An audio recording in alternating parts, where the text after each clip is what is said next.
This factory produces over 2 million Snickers bars every single day, but the process starts in a place most people would never expect. Before it becomes the world's best-selling candy bar, cacao looks like this: raw, sticky, and covered in fermenting pulp. This fermentation stage is critical. Skip it, and the chocolate will taste like nothing. Rush it, and you lose the entire batch. Thousands of sacks, one destination, the same factory floor that turns them into something unrecognizable. What left a farm in Ghana arrives here weighing 40,000 pounds, and every pound has a job. Not every bag makes it through. Contaminated batches are turned away at this stage, because what enters this factory will end up in someone's hands. Even after ocean shipping and warehouse inspection, the raw material still carries debris from the farm. The machine pulls it out before the heat begins.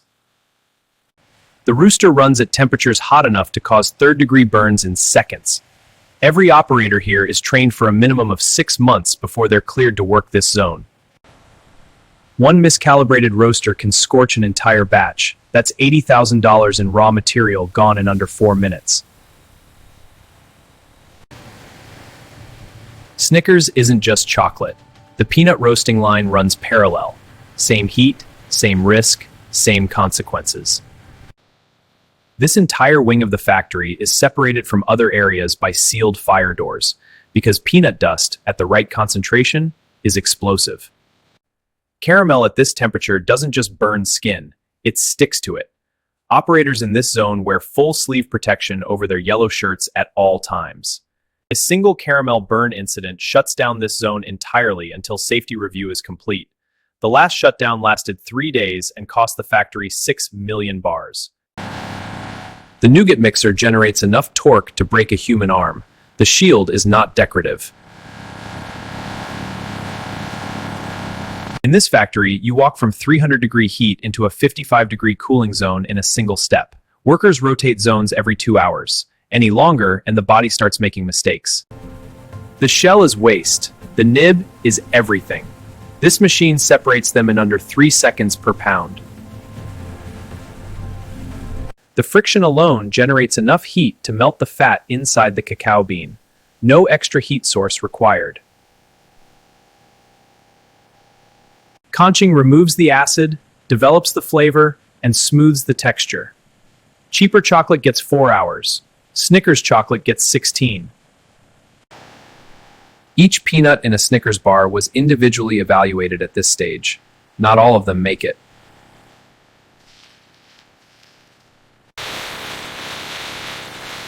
Each silo holds enough peanuts for approximately 400,000 Snickers bars. The factory needs all 3 to run a single full shift. The nougat has to reach exactly the right consistency before it can accept caramel. Too soft and it absorbs. Too hard and it cracks. The curtain coater applies exactly 8 grams of caramel per bar length. Any more and the bar won't fit the mold. Any less and quality control rejects it. The peanuts have to land while the caramel is still soft enough to hold them. The window is less than 90 seconds. The setting tunnel does what would take 40 minutes at room temperature in just 8 minutes. Without it, the whole line would need to be a quarter-mile long. The cutter runs 120 cycles per minute. A human hand moving into that zone would be severed before the safety sensor could respond. The enrober uses 120 pounds of chocolate per hour. The temperature is held at exactly 88 degrees Fahrenheit, the precise point where chocolate coats without pooling. If the cooling is too fast, the chocolate blooms white. Too slow, and it never sets properly. This tunnel has been calibrated to the same exact temperature since 1979. Roughly 2% of bars are removed at this stage.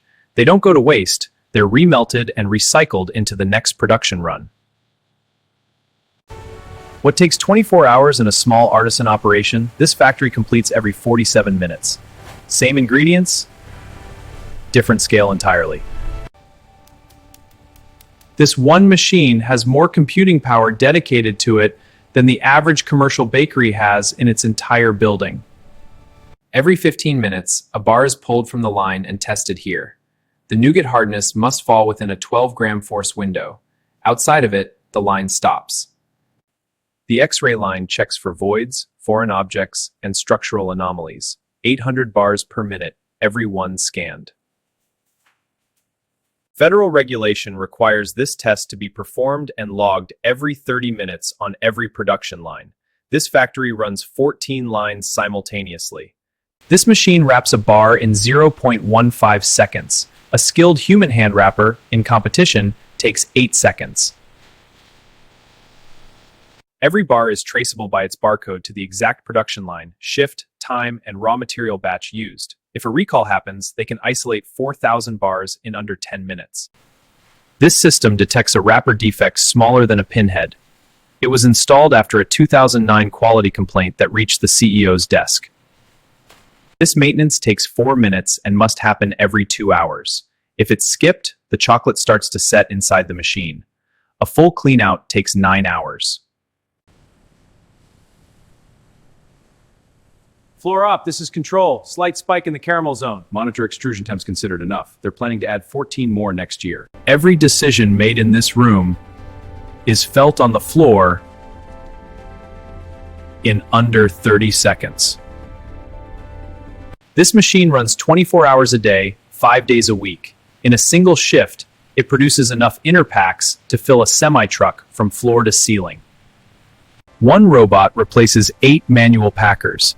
This factory has 12 of them running in parallel. The capital cost was recovered in 14 months.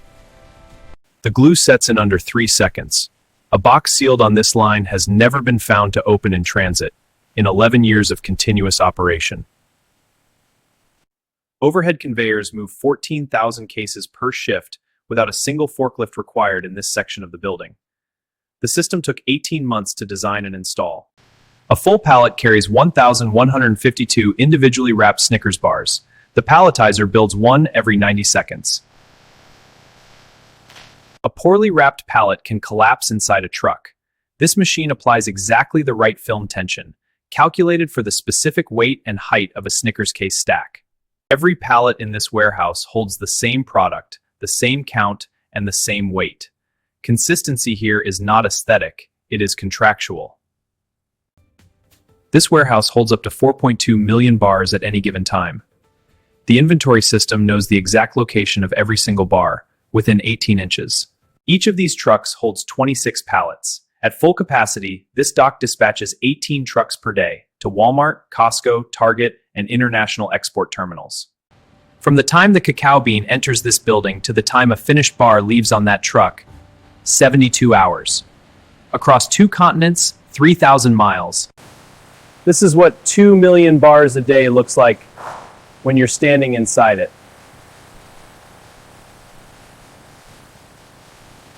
Every bar that reaches this conveyor passed 14 automated checks, 2 human inspections, and 1 X-ray scan. The ones that didn't never left the building. The packaging specification runs to 47 pages. Every color, every font size, every fold angle is defined. A bar with a 2 mm label misalignment is rejected. Length is within spec.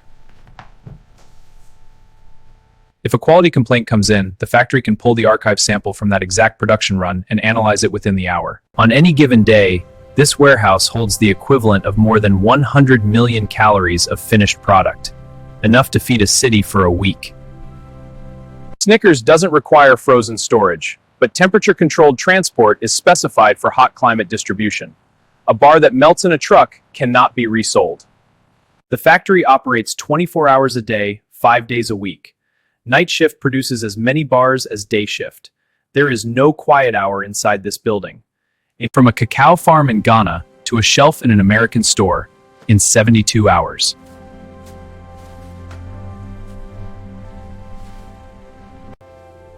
$2 million of these leave this building every day.